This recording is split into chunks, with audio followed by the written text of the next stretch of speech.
এরপর প্রশ্ন হলো, মৃত ব্যক্তি যদি কোনো ওসিয়ত করে যান আর সেটা যদি মানতে না পারে, তাহলে কি মৃত ব্যক্তির কোনো ক্ষতি হবে?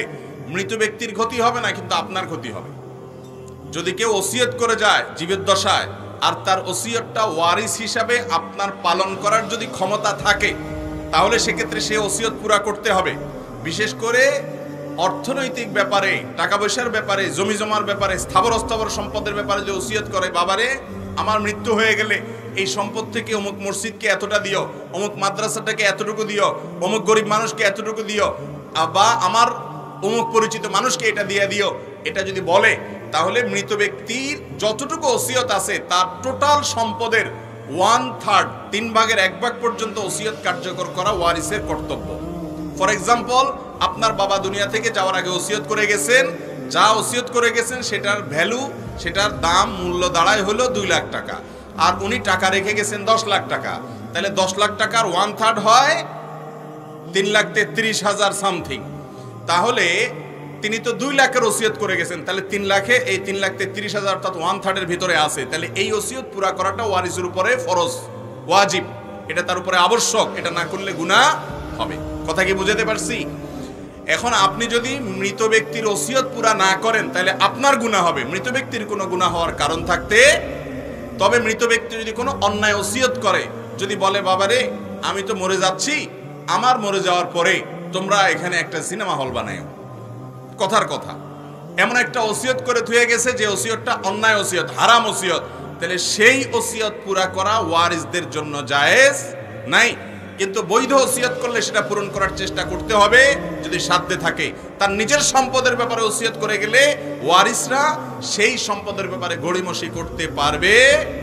ভাইরা আমার, আমরা বেশিরভাগ মানুষ যারা সমাজে অবৈধ উপার্জন করেন, যত মানুষ আছেন, একেবারে সাধারণ রিকশাওয়ালা থেকে নিয়ে পদস্থ কর্মকর্তা পর্যন্ত যত মানুষ অবৈধ উপার্জন করেন, হালাল হারাম বাজ বিচার করেন না, এটা তারা কেউ নিজের জন্য করেন না, সবাই করেন হলো ফ্যামিলির জন্য। ঠিক না ঠিক?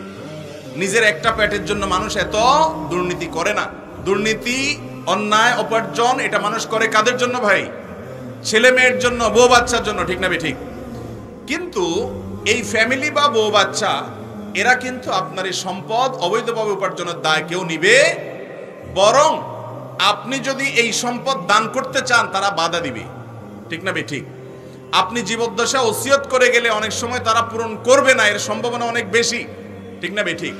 অনেক বেশি দান করলে বলবে, আব্বা এত দান করে কেন, এত কি দেওয়ার দরকার আছে, মানুষ কি এত দেয়? আপনি কিন্তু কষ্ট করে কামাই করছেন, বাদ সাধবে তারা। কিয়ামতের ময়দানে আপনার অবৈধ উপার্জনের চুল পরিমাণ দায়িত্ব কেউ নিবে না, আপনাকেই নিতে হবে, অথচ ভোগ করবে তারা। ঠিক না ঠিক? তো এর মতো বোকামি আর কিছু হতে পারে না। তো যাই হোক, মৃত মানুষের ওসিয়ত সন্তানরা পূরণ করতে হবে, ওয়ারিসরা পূরণ করতে হবে। ওনার টাকা উনি ওসিয়ত করে গেছেন, আপনি আটকানোর কে?